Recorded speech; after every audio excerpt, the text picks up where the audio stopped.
Hello friends, welcome to suggestive education. Suggestive এডুকেশনে সকলকে স্বাগত জানাই। এসএসসি জিডি 2026-এর জন্য যে আমরা জিকে প্র্যাকটিস করছিলাম, তো আমাদের আজকে নতুন টপিক শুরু করছি, স্ট্যাটিক জিকে। তো আজকে যেটা করব আমরা ডান্স বা নৃত্য, শাস্ত্রীয় ও লোকনৃত্য দুটোই একসঙ্গে করব। প্রায় এখানে এই চ্যাপ্টারে 100টা কোশ্চিন হবে, তো সবটা একসঙ্গে ব্যাখ্যা সহ করা সম্ভব হবে না। ছোট ছোট করে করব, 20টা করে কোশ্চিন আমরা প্র্যাকটিস করব, ঠিক আছে? তো আজকে 1 থেকে 20টা করব। তো কোশ্চিন যেহেতু অনেকটা, কারণ এমটিএস যেটা এক্সাম কয়েকদিন আগে অ্যান্সার কি দিল, পরশুদিন মনে হয় দিয়েছে, না 2 দিন আগে দিয়েছে হয়তো, সেটা আমি এখানে মানে ইনক্লুড করছি, ঠিক আছে? এমটিএস সহ, যাতে তোমরা এসএসসি জিডিতে এই 100টা কোশ্চিন যদি তুমি ডান্স থেকে মানে এই সিরিজটা করে নাও কি না, তাহলে 100% ডান্স থেকে 2টো কোশ্চিন কমন পাবেই, এখান থেকেই পেয়ে যাবে। চলো আমরা শুরু করি। আজকের প্রথম কোশ্চিন, যেটা এমটিএস 2026-এ শিফট সিরিজ এসছে 4 ফেব্রুয়ারি 2026, যেটা রিসেন্ট এক্সাম হলো। নবরাত্রির সময় নাউরাতা নৃত্য কোন অঞ্চলে পরিবেশিত হয়? আচ্ছা, অপশন রয়েছে মারওয়াড়, বিদর্ভ, কোঙ্কণ, বুন্দেলখণ্ড।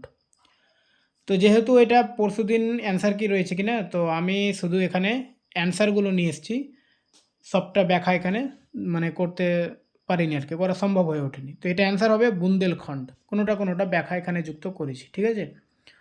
আর ব্যাখ্যা যেগুলো দিচ্ছি, ওগুলো ব্যাখ্যাগুলো পড়ো, সবটা অবশ্যই কোন পেয়ে যাবে। 2 নম্বর কোশ্চেন হচ্ছে রাথুয়া নৃত্য, যা রাথুয়া উপজাতির সাথে সম্পর্কিত, কোন ভারতীয় রাজ্যের একটি ঐতিহ্যবাহী লোকনৃত্য? তো রাথুয়া নৃত্য হচ্ছে গুজরাটের, অপশন সি গুজরাট। তারপরে ঐতিহ্যবাহী লোকনৃত্য কুনবি নিম্নলিখিত কোন অঞ্চলের অন্তর্গত? কুনবি, এটা এমটিএস 5 ফেব্রুয়ারি শিফট 1 এসছে 2026-এ। তো অ্যান্সার হচ্ছে গোয়া। কুনবি হচ্ছে গোয়ার লোকনৃত্য। কুনবি নৃত্য হলো গোয়ার কুনবি সম্প্রদায়ের একটি আদিবাসী লোকনৃত্য, যা সমাজভিত্তিক বিভিন্ন বিষয়কে তুলে ধরে। এই নৃত্যের উপস্থাপনা অত্যন্ত সহজ এবং এটি বিভিন্ন সামাজিক অনুষ্ঠানে পরিবেশিত হয়। গোয়ার অন্যান্য উল্লেখযোগ্য লোকনৃত্যের মধ্যে রয়েছে ফুগদি নৃত্য। এই এই জিনিসটি অবশ্যই মনে রাখবে, গোয়া থেকে আসলে এখান থেকেই আসবে, ঠিক আছে? একটা কুনবি আমরা জানতে পারলাম, আর দেখো ফুগদি, করে দিনহ নৃত্য, তারপরে ঘোড়ে মদনী, গোফ নৃত্য, মুসাল নৃত্য, ঢালো নৃত্য, রোমাল নৃত্য, ঠিক আছে? এটি অবশ্যই মনে রাখবে। রাই বেশে নিচের কোন ভারতীয় রাজ্য ও কেন্দ্রশাসিত অঞ্চলের একটি নৃত্যশৈলী? তো রাই বেশে এটা হচ্ছে পশ্চিমবঙ্গের, ওয়েস্ট বেঙ্গল, অপশন সি। রাই বেশে হলো পশ্চিমবঙ্গের একটি ঐতিহ্যবাহী বৃত্তপূর্ণ লোকনৃত্য। এটি মূলত বর্ধমান, বীরভূম ও মুর্শিদাবাদ জেলায় বেশ জনপ্রিয়। প্রাচীনকালে এটি লাঠি খেলার একটি অংশ হিসেবে প্রচলিত ছিল। লুর নিচের কোন ভারতীয় রাজ্যের একটি জনপ্রিয় নৃত্য? তো লুর এটা হচ্ছে হরিয়ানার নৃত্য, অপশন এ হরিয়ানা। লুর নৃত্য হলো হরিয়ানার একটি জনপ্রিয় ঐতিহ্যবাহী লোকনৃত্য। অন্যান্য লোকনৃত্যের মতো এটিও স্থানীয় মানুষের আনন্দ ও বেদনা প্রকাশের একটি মাধ্যম। হরিয়ানার কিছু অঞ্চলে লুর শব্দের অর্থ হলো মেয়ে। নাম থেকেই বোঝা যায় এই নৃত্যটি মেয়েরাই পরিবেশন করে। তারা একে অপরের মুখোমুখি হয়ে অর্ধবৃত্তাকার আকৃতিতে দুটি সারিতে দাঁড়িয়ে নৃত্য পরিবেশন করে। আচ্ছা, গুজরাটের সিকার নৃত্য লোকনৃত্যে কোন বিষয়বস্তু ফুটিয়ে তোলা হয়? তো সিকার নামে যে নৃত্যটা রয়েছে, সেখানে কোন বিষয়টা ফুটিয়ে তোলা হয়, অর্থাৎ থিমটা কি? তো সেটা হচ্ছে recreation of a hunting scene, অর্থাৎ শিকারের দৃশ্যের পুনর্নির্মাণ। তারপরে কোশ্চিন, কথকে তাল চিহ্নিত করতে নিচের কোনটি ব্যবহার করা হয়?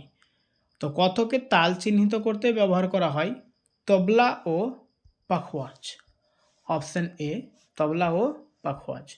তো কথক উত্তর ভারতের, অর্থাৎ প্রধানত উত্তরপ্রদেশ, একটি প্রধান শাস্ত্রীয় নৃত্য রূপ। এতে তালের জন্য তবলা ও পাখওয়াজের মতো তালবাদ্য ব্যবহার করা হয়। আর এই নৃত্যের বিশেষ বৈশিষ্ট্য হলো সূক্ষ্ম পদচারণা তৎকার, যা অবশ্যই এই বাদ্যযন্ত্রগুলো তালের সঙ্গে নিখুঁতভাবে মিলতে হয়। পাখওয়াজ একটি প্রাচীন ব্যারেল আকৃতির ঢোল, যা ধ্রুপদ প্রভাবিত প্রাচীন কথক ধারায় ব্যবহৃত হয়। আধুনিক পরিবেশনায় তবলা বেশি ব্যবহৃত হয়। অন্যদিকে মৃদঙ্গম কর্ণাটক সঙ্গীত এবং দক্ষিণ ভারতের নৃত্য যেমন ভরতনাট্যমের প্রধান তালবদ্ধ। গুজরাটের কোন নৃত্যটি নবরাত্রিতে লাঠি ব্যবহার করে পরিবেশিত হয়? তো লাঠি ব্যবহার করা হয় ডান্ডিয়া রাস। ডান্ডিয়া নৃত্য, এটা গুজরাটে, মনে রাখবে। এখানে লাঠি ব্যবহার করা হয়। তোমরা অবশ্যই হয়তো নবরাত্রির যে ভিডিওগুলো দেখেছো, সেখানে কিন্তু লাঠি ব্যবহার করে গরবা খেলা হয়, ঠিক আছে। আচ্ছা, এটা গরবা যে কথাটা বললাম, এই গরবাটাও কিন্তু কোথাকার? গুজরাটেরই। তো গরবা এবং ডান্ডিয়া দুটোই গুজরাটের, ঠিক আছে। তো ডান্ডিয়া রাস গুজরাটের একটি উদ্দীপনাময় লোকনৃত্য, যা লাঠি বা ডান্ডিয়া ব্যবহার করে পরিবেশিত হয়। এটি নবরাত্রি উৎসবের প্রধান আকর্ষণ। এই নৃত্য দেবী দুর্গা ও অসুররাজ মহিষাসুরের প্রতীকী যুদ্ধকে নির্দেশ করে। ডান্ডিয়াগুলি দেবীর তলোয়ারকে প্রতিকায়িত করে। নিচের কোনটি কেরালার একটি ঐতিহ্যবাহী নৃত্য? তো কেরালার এখানে হচ্ছে থেইয়াম। থেইয়াম হচ্ছে কেরালার। ভাংড়া তো পাঞ্জাব, গিদ্দও পাঞ্জাবের, ঠিক আছে। আচ্ছা, থেইয়াম উত্তর কেরালার অর্থাৎ মালাবার অঞ্চলের একটি বিখ্যাত আচারমূলক শিল্পরূপ। এতে নৃত্য, অভিনয় ও সঙ্গীতের সমন্বয় দেখা যায়। পরিবেশনের সময় নৃত্যশিল্পীকে দেবতার আত্মা দ্বারা আবিষ্ট বলে মনে করা হয়। এই শিল্পরূপ তার জাঁকজমকপূর্ণ মুকুট ও উজ্জ্বল মুখচিত্রের জন্য বিশেষভাবে পরিচিত। ঢোলচলো মণিপুরের নৃত্য, আর গিদ্দা ও ভাংড়া পাঞ্জাবের লোকনৃত্য। নিচের কোন নৃত্যটি কেরালায় সাধারণত বিবাহ অনুষ্ঠানে পরিবেশিত হয়? তো বিবাহ অনুষ্ঠানে পরিবেশিত হয় অপ্পানা, অর্থাৎ অপশন এ। অপ্পানা কেরালার মাপ্পিলা বা মুসলিম সম্প্রদায়ের একটি জনপ্রিয় সামাজিক বিনোদনমূলক নৃত্য। এটি মাল্লাপুরম ও কোকিঝোড় জেলার মতো অঞ্চলে বেশি প্রচলিত। বিবাহের দিন, বিশেষ করে মাইলাঞ্চি বা মেহেদি অনুষ্ঠানে, কনেকে আনন্দ দেওয়ার জন্য মহিলারা এই নৃত্য পরিবেশন করেন। কনে মাঝখানে বসেন এবং চারপাশে নৃত্যশিল্পীরা গান গেয়ে ও তালি দিয়ে নাচেন। যদিও গিদ্দা পাঞ্জাবে বিয়ের সময় মহিলাদের নৃত্য, আপ্পানা কেরালার মুসলিম সংস্কৃতির বিশেষ অংশ। নিচের কোনটি ছত্তিশগড়ের একটি নৃত্য? তো ছত্তিশগড়ের নৃত্য হচ্ছে পন্থী, ঠিক আছে। বাকি গিদ্দাটা আমরা জানলাম, এটা পাঞ্জাবের। তো পান্থী ছত্তিশগড়ের একটি প্রধান লোকনৃত্য, যা মূলত সাতনামী সম্প্রদায় দ্বারা পরিবেশিত হয়। এটি ভক্তিমূলক নৃত্য, যা সাতনামী সম্প্রদায়ের প্রতিষ্ঠাতা গুরু ঘাসিদাসকে উৎসর্গ করে পরিবেশন করা হয়। নৃত্যশিল্পীরা ঢোল ও ঐতিহ্যবাহী বাদ্যযন্ত্রের তালে কসরতপূর্ণ ভঙ্গি প্রদর্শন করেন এবং মানব পিরামিড তৈরি করেন। এই নৃত্য ছত্তিশগড়ের সমৃদ্ধ সাংস্কৃতিক ঐতিহ্য ও আধ্যাত্মিক উচ্ছ্বাসকে প্রতিফলিত করে। টিপ্পানি গুজরাটের এবং হোজাগিরি ত্রিপুরার নৃত্য। মটকি নৃত্য মধ্যপ্রদেশের কোন সম্প্রদায়ের মহিলারা পরিবেশন করেন? তো এখান থেকে যেটা জিডির জন্য মনে রাখবে যে মটকি নৃত্য কোথাকার, তো এটা হচ্ছে মধ্যপ্রদেশের। আচ্ছা, কোন সম্প্রদায়? সেটা হচ্ছে মালভি সম্প্রদায়, অপশন ডি। তো মাটকি ডান্স বা মাটকি নৃত্য মধ্যপ্রদেশের মালভা অঞ্চলের মহিলাদের একক লোকনৃত্য, অর্থাৎ মালভি সম্প্রদায়ের ধারা। এটি সাধারণত বিয়ে ও উৎসবের মতো বিশেষ অনুষ্ঠানে পরিবেশিত হয়। নৃত্যশিল্পী মাথায় একটি ছোট মাটির কলস বা মটকি, অনেক সময় একাধিক কলস একটির উপর আরেকটি সাজিয়ে সামঞ্জস্য বজায় রেখে বৃত্তাকার ভঙ্গিতে নৃত্য করেন। এতে ব্যবহৃত স্থানীয় ঢোলের নাম হচ্ছে ঢোল, আর এটি ভারসাম্য ও সৌন্দর্যের এক বিশেষ পরীক্ষা। নিচের কোন নৃত্যটি সূক্ষ্ম পদচারণা ও ঘুঙুর ব্যবহারের জন্য পরিচিত? তো এটা হচ্ছে কথক, ঠিক আছে, অপশন এ। কথক তার জটিল ও সূক্ষ্ম পদচারণা, তৎকার এবং ব্যাপক ঘুঙুর ব্যবহারের জন্য বিখ্যাত।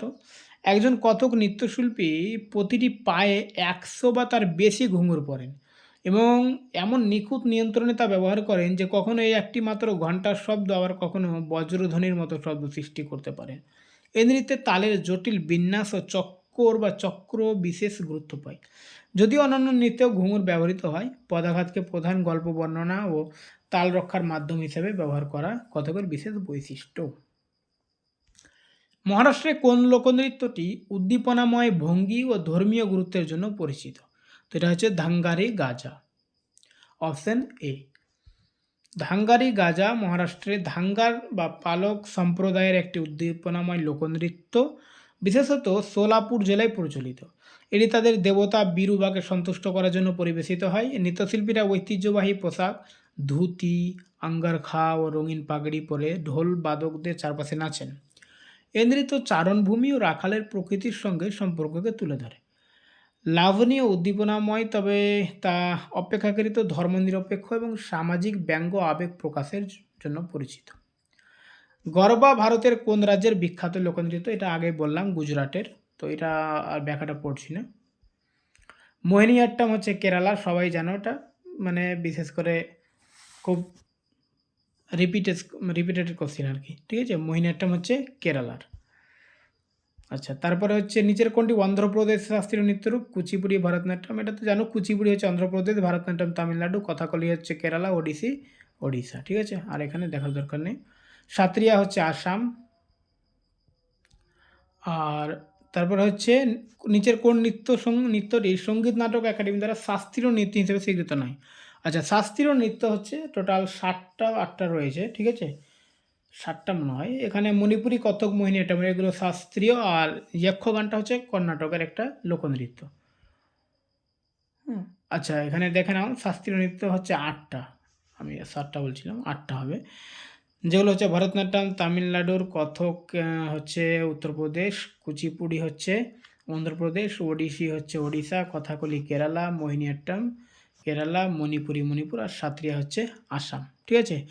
আর সংস্কৃতি মন্ত্র কিছু ক্ষেত্রে ছাউ নৃত্যকে শাস্ত্রীয় হিসাবে দিয়ে মানে স্বীকৃতি দিয়েছে, তবে যক্ষগান লোকনাট্য হিসাবে গণ্য। যক্ষগান যেটা পড়লাম বা যক্ষগান এটা পড়া হয়, এটা হচ্ছে লোকনৃত্য কর্ণাটকের, ঠিক আছে। আচ্ছা, ঘুমর কোন রাজ্যের ঐতিহ্যবাহী লোকনৃত্য? ঘুমর হচ্ছে রাজস্থানের। ঘুমর রাজস্থানের অন্যতম প্রধান লোকনৃত্য। প্রথমে ভিল উপজাতিরা দেবী সরস্বতীর আরাধনার এটি পরিবেশন করতেন, পরে রাজপুত সহ অন্যান্য রাজস্থানী সম্প্রদায় এটিকে গ্রহণ করেন।